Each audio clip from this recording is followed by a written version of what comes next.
pusher behind you. You want it to be Todd Gilliland right now. He is pushing so hard, and that's just keeping that lane up there. But boy, it's so close to crashing quite a few times. Ben Rhodes on the outside, Sheldon Creed. Creed seeking his first career win on the inside. Rafael Lessard, 18 years old, right behind Creed. Second in line on that inside lane. I think Todd Gilliland might have the fastest truck in Daytona. He sure can give some serious pushes to whoever he's behind. He's got the strongest bumper, that's for sure. Oh, it's so tense for these drivers. How do you do it, Joey? How do you sit there? Lock together outside of you. You sit there in the middle of a pack like that, knowing what's coming, but keep your foot on the floorboard. It's only one way out. You know, you're constantly just looking and listening to everything that's going around, trying to make the right moves, the right decisions. Because one wrong decision, you lose the race. You know, there's so much on the line. Everything's so close, you never know what happens at the end of this thing. Rafael Lessard, the 18-year-old from Canada, is going to push Sheldon Creed out front. And right behind Lessard is Tyler Ankrum, and Ankrum has looked good tonight as well. He's got a good, strong truck in that orange and white 26. Man, this is so exciting. This is the best part about super speedway racing. You just hard pushing, hard side drafting, cars moving around. You know the wreck's right around the corner, and everyone's pushing so hard because they know you have a chance to win at Daytona. One of the coolest racetracks you could ever win at. Would you tell me what corner it's around so I can calm down? No, all of them. Down the straightaways too. Look at that. There goes Ben Rhodes back out front from the bumper of Todd Gilliland. That's Austin Hill behind Gilliland, and that third in line on the outside. That beautiful blue truck right now. And Ben's doing such a good job trying to pull around his Ford help that he has in Todd Gilliland. He has the opportunity to go down to the bottom, and I believe if he goes to the bottom, that top lane might fall apart, and he's trying to keep his help there with him for the end of the race. Matt Crafton has tried diligently on that third lane to make some progress, to no avail. We've seen Johnny Sauter fall to the back twice and fight his way to the front, along with Grant Enfinger. He's had some challenges. Now he's trying to figure out his way back to the front. Ben Rhodes out front, a two-time winner in the Gander Truck Series. Todd Gilliland right behind Rhodes, running second in that outside line. Gilliland, a much maligned season a year ago before he got a late season win in Martinsville. And then on the inside is Sheldon Creed seeking his first career win. And there's a lot of those further back that are still in the mix, believe me. So I'm impressed by the speed of Ben Rhodes. To be able to hang up there and kind of control this race right now with another great Ford behind him. You know, and here comes the push on the bottom, although he got a little loose, which stopped it. Nope, here comes the bottom again. You know, those runs are going to keep seesawing back and forth as they go. And you see Todd Gilliland get back to Ben Rhodes, and then that push is going to start getting him ahead again. So it's just going to keep seesawing back and forth towards the end of this race. You hope you're in the right lane at the right time. Oh, there goes Lessard. Gathers it up. Saved it. Stay straight. No caution, no caution, no caution. Still green. 5 laps left. What a save. Beautiful. Got in a bind, but was able to save the truck. 3 wide. Look at that. It changes the dynamics of this race completely as soon as that happened. Now the pack is spread apart. You see some 3 wide racing up here, and you got single file up ahead of this group. This is when they're racing the hardest, Vince, and this is when the tires and the trucks are handling the worst. And that's a great example of how quickly one can jump out from underneath you. Great job of driving by Lessard. That's an amazing save. Great save. Terrific job by Rafael Lessard in just his 6th Truck Series start. The final 5 laps of the Gander Truck season opener here at Daytona. You want to bet? Ben Rhodes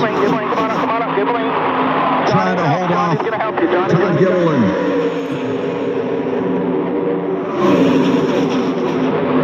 3 wide at the front. Gilliland on the bottom, Rhodes in the middle, and Matt Crafton on the outside. There hasn't been a third Grant lane. Infinger in there on the outside. Check that, not Crafton, Infinger. There hasn't been a third lane all night long. And now they're 3 wide for the lead. Who saw this coming? I'm not surprised at all that both Infinger and Sauter have made their way back to the front again. They're so good at this and willing to make runs, and people go with people they feel confident in. When they see experience like A lot of blue ovals up front. The Yeah, Ford right. have taken control of this race. But it isn't over. I feel like this race is out of control. I don't know what you're thinking. Rhodes and Infinger, and there goes Rhodes. Contact. Big right, come on, straight up, straight up, straight up, straight up, straight up. Go straight, man. Come on straight. Keep coming straight. Keep coming straight. Get off them. So many involved. Jesse Little, the 97 around, the 13 of Johnny Sauter in it as well. Sheldon Creed. There's Tyler Ankrum in the 26, and Ben Rhodes. Stuart Friesen.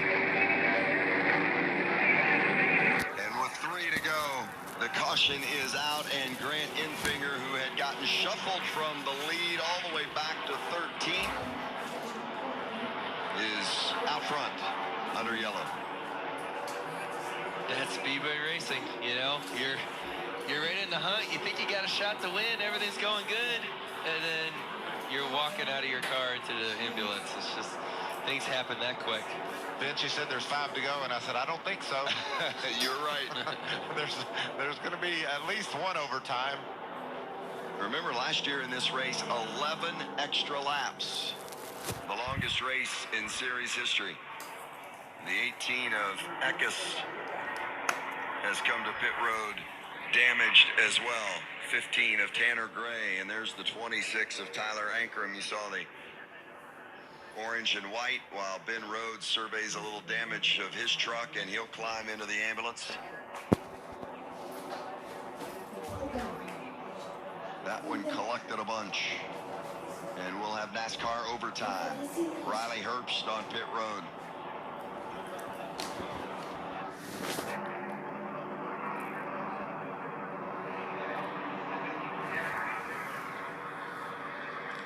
Hooking up the 26 to the wrecker, and watch it.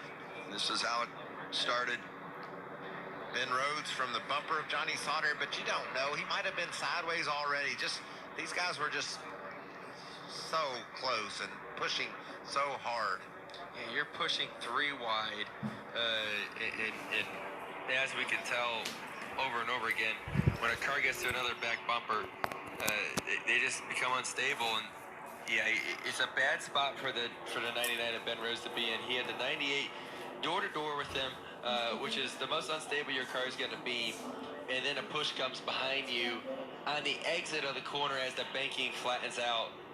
You're along for the ride. What about Matt Crafton slipping through? And let's go on board with Austin Hill and watch his driving skills on display here as he makes it through as well.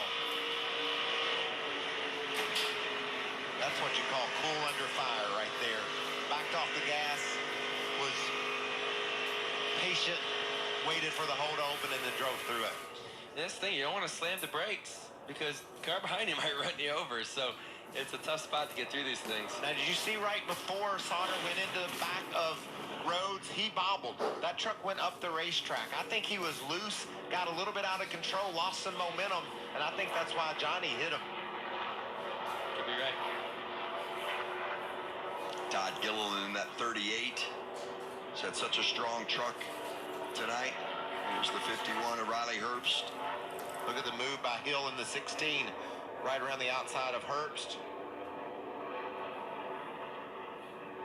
So many involved, and those that weren't, it was a close call for almost every single one of them. Watch the Rhodes truck. Just before the contact, you could see it was moving up, probably lost the nose a little bit there. Yeah, it's just so hard to say. Things happen so fast. Well, and Herbst, who was second in line right behind Infinger, almost made it and then just got clipped at the last second. Another great move by the black truck here. This is Corbin Forrester on the bottom, about to the outside wall, and just squeeze through that hole. Great driving.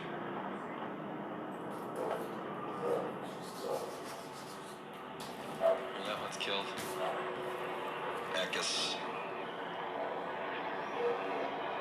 Tough night for Christian Eckes and that 18 team. A lot of damage done. We'll talk a lot about this young man throughout the course of the season, though. He's such a talented driver and an outstanding team. Kyle Busch Motorsports, the crew chief is Rudy Fugel. Tough night for Kyle Busch Motorsports. All of his trucks have been torn up.